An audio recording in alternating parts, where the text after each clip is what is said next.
I don't know if the success rate of your average groomer can touch how it works in spiritual spaces. Why? Because of the God element. The element called God, where if you can make someone believe that God's voice comes out of their throat, you could almost have them do anything.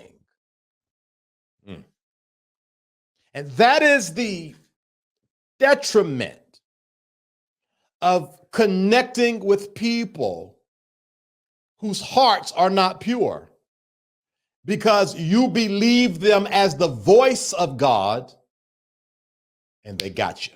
But there are some people that are in abusive situations and spiritual spaces and places, and they are afraid to leave the abuse because they feel like if they leave the abuse, they're leaving God. That's why I believe that your best groomers got the title prophet, apostle, teacher, group leader, care pastor, associate pastor, evangelist. Because if they can get you to believe that they are an ambassador of God, they can get you to almost do anything. Anybody can be a groomer, no matter their age, gender, or race.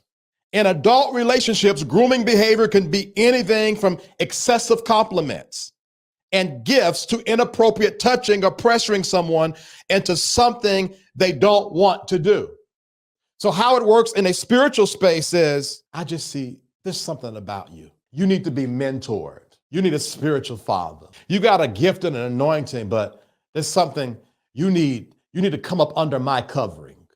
And if you find yourself in that type of situation where your mentor, teacher, pastor, father, mother is love bombing you and then using that love bombing to get you to do things you don't want to do, you, my friend, have been groomed or potentially is being groomed. You know, you join a space, you join a ministry, you join a church, they just grab you in, they love you, they invite you to all the events, they invite you to everything, they invite you over their homes, they buy you new clothes, new cars, they make sure you live right, they make sure you become the best version of yourself. And then when they ask for a favor and you push back or come back a little bit, they remind you of what they did. Well, I was there for you. If it wasn't for me, you couldn't do A, B, C, D, E, F, G.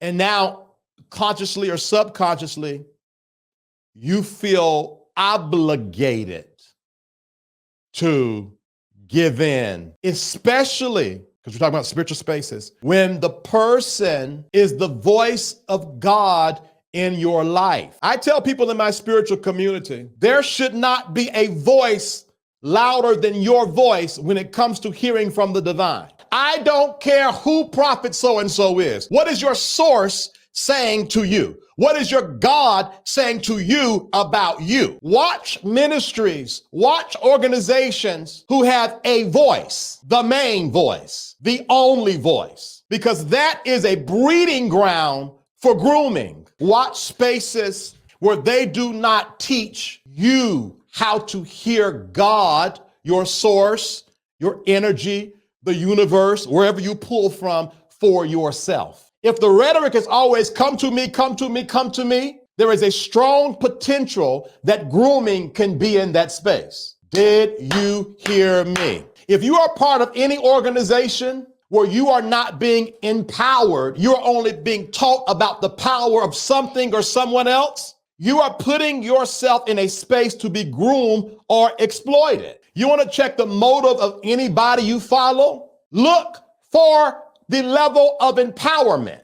If that person was so powerful, you would have the fruit that matched their power. And I counsel people day in and day out that have been in spiritual and religious spaces, and yet they do not have the manifestation of what is promised to them. Why? One reason and one reason only, because they have not found themselves. They found the prayer group, they found the prophet, they found the church, they found the community, but have not found themselves. The prophet you need in your life is hid in the inner sanctum of your spirit, not no goddamn church or community.